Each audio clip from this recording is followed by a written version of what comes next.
Right, muri yeZimbabwe kusangana kwatikuita zvekare pano paTirare 263. Pano pandokuzivisai manews updates ezvinhu zviri kuitika munyika yedu yeZimbabwe. Kana uri munyowani, make sure to subscribe watena on notification bell kuitira kuti pese pandinoramba tichidzoka neamwe manews updates uchange uri munhu wekutanga kunge uchimawana. Panapo uchange uchiona manews updates ezvinhu zviri kuitika munyika yedu yeZimbabwe, saka chimbidza kusubscribe watena on that notification bell. Right, first update yandinayo muri yeZimbabwe, update iyo yaGogo wabuda vachitaura mashoko anga vachitaura pamusoro pevatungamiriri venyika ino yeZimbabwe. Zvazvinoita ino handigone kutaura zvakawanda kana kuwedzeredza kana kutapudza, ndinofamba neupdate sezvairi. Ndatiwe first update. Tatotina mnangagoma. Mnangarwa ndaridhana. Mnangarwa wacho ndakamutikama uye nditaura newe ndechikupe mtemo.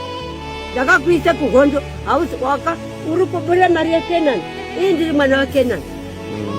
Yairwisa aFiristia naIsraeri ufumi hwese huri muno. Uri kubvisa ufumi wechiisa kunze kwenyika. Ana enyika ino echishupika ndizvo.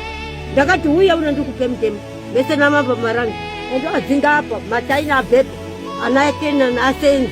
Aone zvekurya uchine mukaka dzakasiyiwa ndiSamson ngei uchite zireshe munyika yamambo marangu.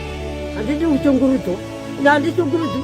Hurumende ndikauya ikweyo ndinomisa kuti mugare paparamendi ndini ndakatenya ngende dzenyu. Handidi kushungurudzwa nembo, usandishungurudza apa ndiri munhu wedenga ini. Handidi kushungurudzwa ngei mechite zvedu kuda kutore simba raJesu kuisa kouri ngei agumura muchohwe kuti siti jaweni darapasi wakarya mari yeningi yesangano neyeningi yaide kugadzirwe rodhi. Siti jaweni darapasi ndokuvhunya ganda indiri ndakapotuka yese Afrika inei ndiyo nyika yakapete dzese pasi rese Afrika. Saka makaona kaiswa Jesu yaye nyika yeumhondi waiti kusvike muno munourawa zvese ndakazepuwa inei. Handidi kunetswa, handidi kushungurudzwa.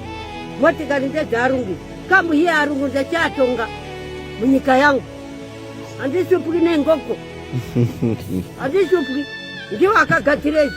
Oraiti amakadzinga chitori kuita panyika pano. Nzara riri kutimamisa, ndoryei. Handina sadza ba, ndoryei. Last update iyo yemukadzi uyo ari kuCape Town anga achitaura maererano nevanhu vari kuti dzokai kumba, garai madzoka kumba kubva kuCape Town kwashata. Zvisinei, ane vision yemaonero ari kuitawo nyaya iyi. Chakusiyai muchiona video, apedza kuona video zvazvo unofika comment section. Inisati rarinda funga kusiyai tosangana zvekare munguva inotevera. Much love. Vanhu vari kuZimbabwe vari kuti dzokai kumusha zvichakanaka. Dzokai kumusha kunoita, kumusha kukrasisi. Zviri nani kutowidzoka kumusha kwako pane kufira ukoko. Zviri nani, imi pane pasina rufere. Musatityisidzira, hatisi vana vadiki, tiri vanhu vakuru mazvinzwa. Zvenyu zvekuti kwanzi munoshaya pekusvikira, hatina pekusvikira. Muno matakatouya muno muCape Town takatongosvikirawo murengiso. Seni zvangu ndakasvikira murengi. Ndasina kana pekusvikira. Zvinongo zvita zvega zvinhu zviya, asi musada kutityisidzira guys. Ndakaenda inini kuZimbabwe ndichida kurelocate ndikadzoka ndichimanya kuita speed ye 24/7. Ini musi wandakarukira $2 musoro wese inonzi twist apa zidhoro racho rava zihombe kudai. Ndakaita the whole day ndakamira ndichirukira $2. Ndakabva ndaita chitsoka ndibereke mane racho iwayo.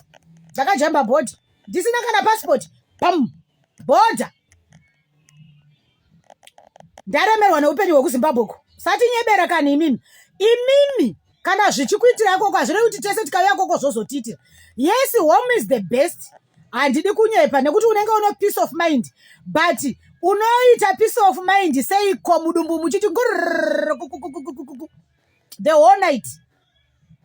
Unoita peace of mind sei ko mudumbu muchirira. Taurai chokwadi chiri kuZimbabwe. KuZimbabwe haunhongi dola kuriwana chacho kuti mazuva ndakuitawo chimari changu chibusiness changu chiri kundipa $5 kana $10.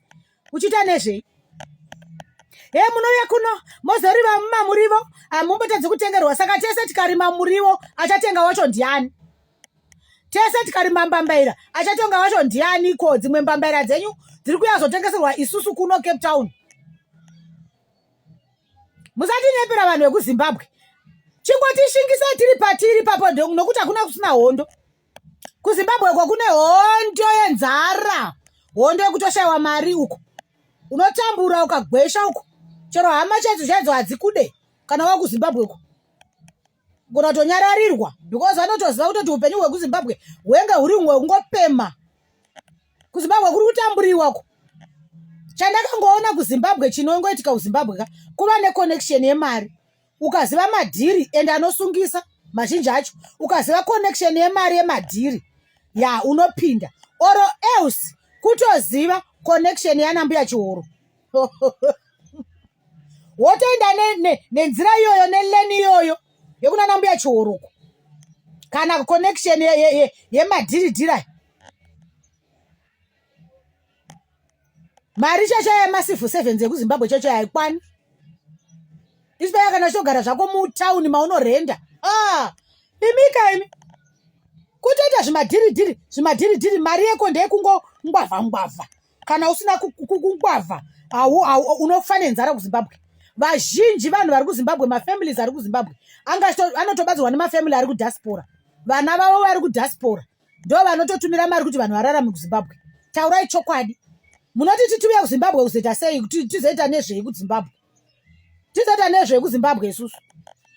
Tishingisei tiri kuno, ingotiudza kuti zvichapera. Tongotiza musi wazvo, kana zvadzikama todzoka mudzimba dzedu todzokera mabasa edu. Vaya vakadzingwawo mabasa vanongozotsvaga mamwe. Vanhu vari kurarama nekutengesa kuno hazvina zvazvomboafekta zvebepa. Zvese izvi zviri kuitika zvichangotozoti zii. Pamwe zvichangopera pasina kana akuvara kana arowewa kana afa. Zvongoti zii izvi zvatanga nhasi here kuitika. Ini sani kana ndikangohakwa aiwa ndinoenda kuZimbabwe because ndesina choice. Ndodipotwa but pandongoti dhigimu muBedbridge ndakadzoka. Musatanga nekurelocta wototanga new life imi. Wondowana munhu wese ari kuita zvemadomasi, munhu wese ari kuita zveveji, munhu wese ane sekwandogarako kune mamwa growth point. Vanhu vanondiziva ndobva kumasvingo nemamwa growth point. Imi kana ari fresh chips and chicken.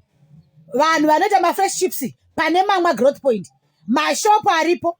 Chiko vanhu vari muZimbabwe vari kurima madomasi. Unotoshawa kuti mugomo wedomasi uri kuita $1. Unotoshawa kundotengesera chero kutosvika undorima madomasi acho. Unoshawa kundotengesera. Saka vanhu vudzai vanhu chokwadi. Vazhinji venyu moenda kwanambuya Chihoro imi. Vanhu zhinji venyu vari kuZimbabwe makaromba imi. Mari inonetsa kuZimbabwe musada kunyepa. Tishingisei. Hapana kusiri kufa. Tikauya ukoko tozofa nenzara nenhamo. Pamwe kuno kuzogona tozonaka. Hatiwiko. Regai tifire kuno, vamwe vaingofira kuno vanhu vachizouya ukoko. Pane kuzofa ukoko nenzara imi. Musatamba nenzara imimi. Kuno kukandashaya murivo, ndoenda pamusika ndikanonongera mashizha emakebheji ndikauya ndikabika sadza. Musatamba nenzara. Hatiwiko isu. Imimi ndimungatouya kuno kamuchida tozorwisa vanhu South African. Musatombotiti uyai kumusha. Hatidi.